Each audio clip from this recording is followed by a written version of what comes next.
Bueno, entonces hacemos eso. Primero el contexto nacional, después si el cordobazo fue algo organizado o espontáneo y si fue el origen de la violencia. Con eso. Listo. Entonces a mí no. No. Perfecto. Vamos con Nilo. Está rodando, ¿eh? Nilo, entonces, ¿por qué no me sitúa el contexto nacional que había? Es decir, ¿cuándo empieza el cordobazo? El cordobazo no empieza el 29 de mayo de 1969. Empezó antes, cuando se clausuró la libertad en el país. Aquella libertad quizás precaria, para algunos aparentemente formal, que fue durante el gobierno del doctor Arturo Illia, donde la democracia, que evidentemente había llegado con la proscripción del peronismo, pero que las primeras palabras de Illia al día siguiente del comicio de julio, afirmando que esta era la última elección con proscripciones en el país. Y así fue. El peronismo y las otras fuerzas políticas, pero fundamentalmente el peronismo, se integraba pacíficamente con todas sus banderas, sus discursos, sus ideas, su gente, su historia, a la vida institucional democrática de la nación. Participaron en elecciones como correspondía y las ganaron. Incluso hubo elecciones a diputados nacionales en Córdoba, que fue ganada por el peronismo.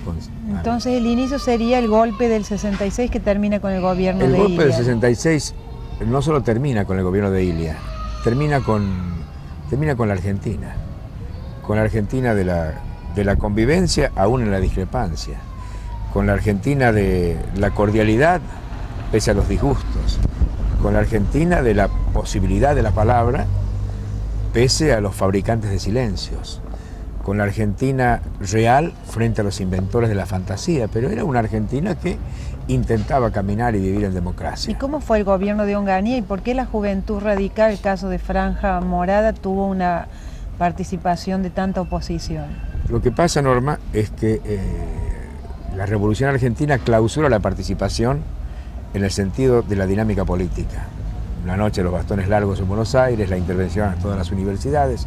Esto priva a la sociedad argentina de un motor importante con las características de ese tiempo, a lo que significaba el juego democrático del país. Y los jóvenes que habían vivido una década de democracia universitaria, desde Frondizi en adelante hasta el 66, y buscan otros caminos de violencia, estaba clausurada la participación, no se le puede clausurar los ideales a un joven de 18 años, y bueno, encontraron otros cauces. Y el cordobazo fue la respuesta popular a todas estas situaciones que habían coartado la libertad del país.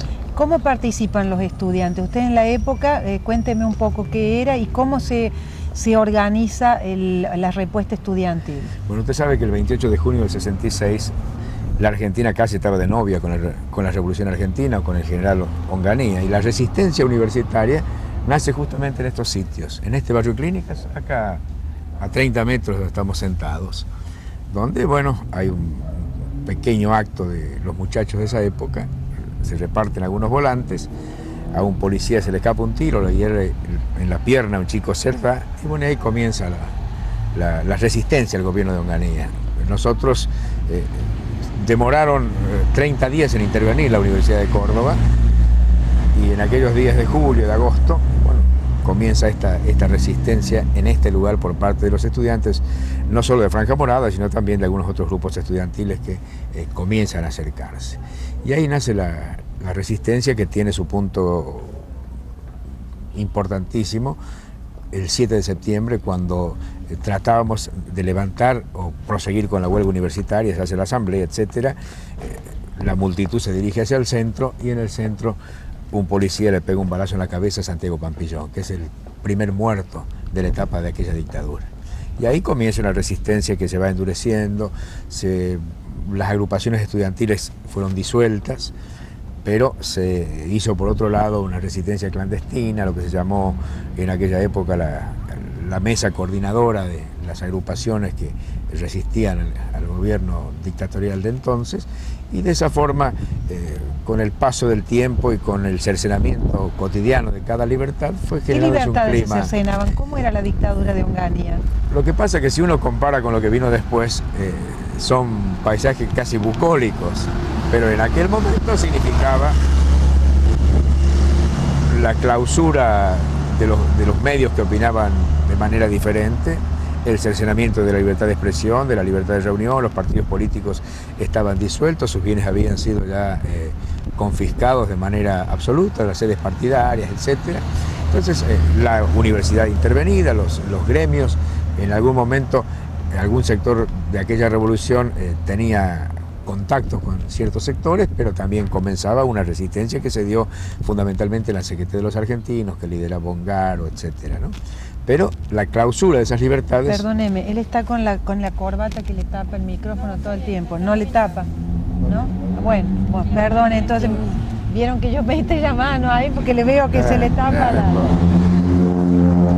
Cuénteme entonces cómo se organiza esos días, cómo es el Cordobazo ese día del 29, cómo participan los estudiantes y un poco el folclore de lo que quedó, y las bolitas a los caballos, esas cosas. No, el Cordobazo, alguien lo denominó muy bien, un amigo mío, estudiante de aquella época, ¿no? Me dijo que fue el día de la bronca popular. Todos tenían algún motivo para quejarse. Y si sirve de símbolo alguna cosa, cuando se destruye una de las concesionarias de automóviles y se sacaban los coches para chocarlos en la avenida, etcétera, en una especie medio surrealista de la cosa, ¿no?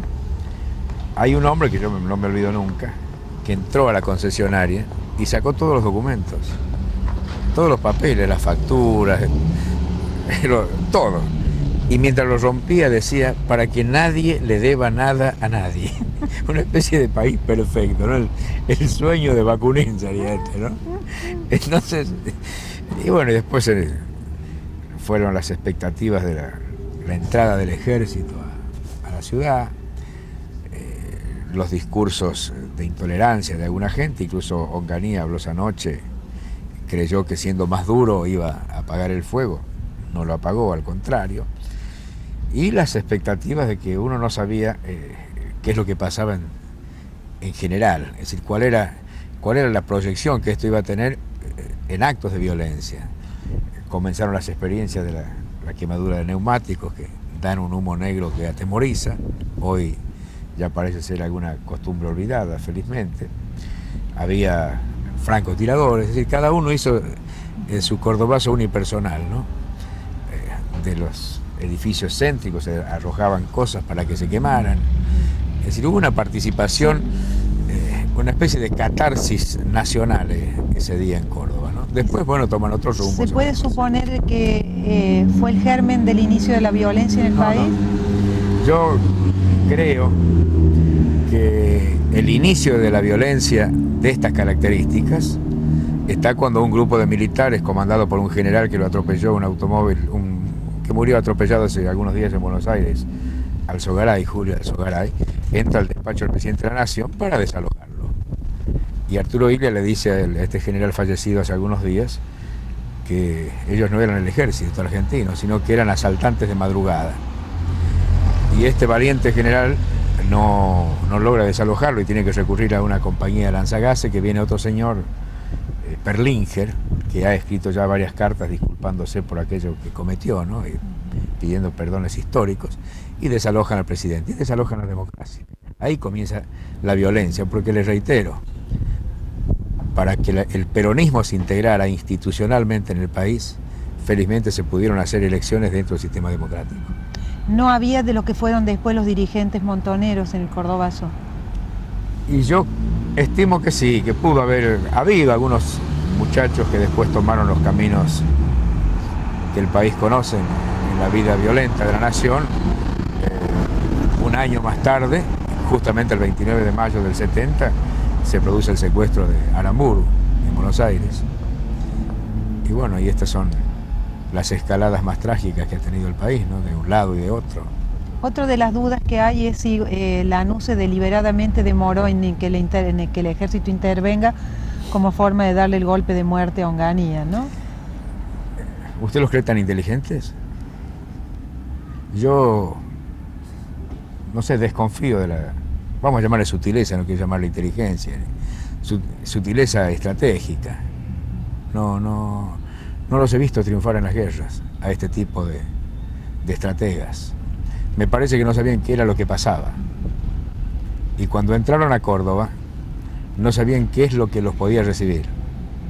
Esto me lo contó el que iba al frente de las tropas, que era un capitán que por ese entonces y por estas cosas que tiene el deporte, era consejero del Club Instituto en la Liga Cordobesa de Fútbol.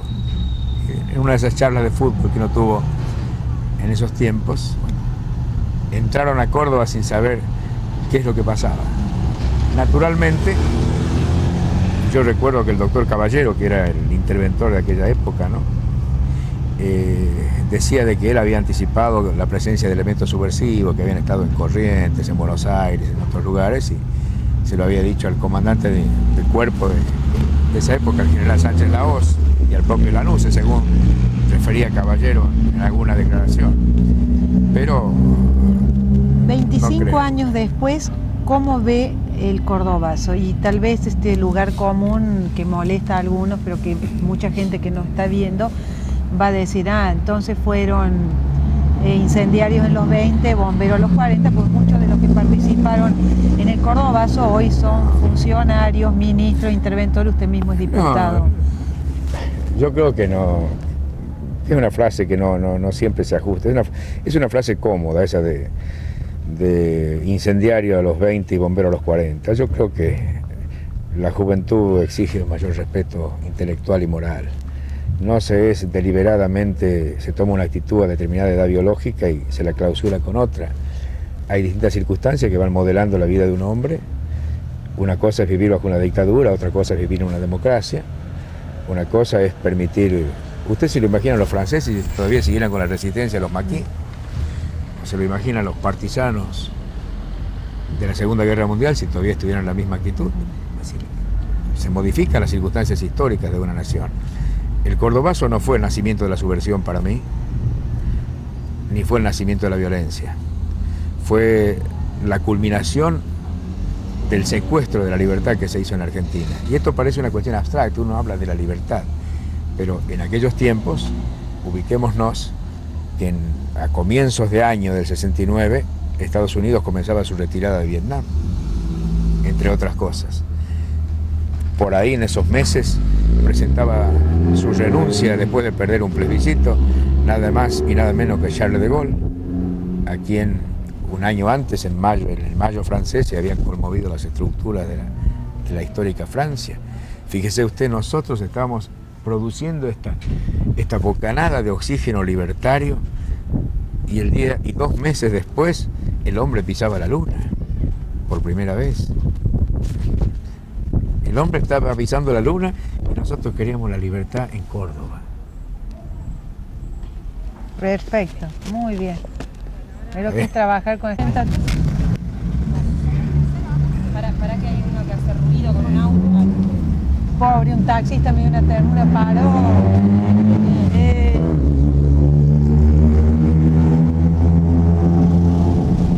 Bueno, ahora pues no. Lilo, hoy tenemos libertad y cuesta imaginar qué es la no libertad. ¿Por qué no lo contamos en términos cotidianos? ¿En qué se veía esa opresión que llevaba a que los estudiantes resistieran a Onganía? Bueno, una cosa muy simple, ¿no? Este exceso de moralina que había en el país. No solo la prohibición de libros, de películas o de algún tipo de reunión, sino también algunas actitudes policiales que las ejemplificaba en Buenos Aires un famoso comisario Margaride, que allanaban los hoteles, alojamientos para ver quiénes eran los que se encontraban en las habitaciones, entre otras cosas.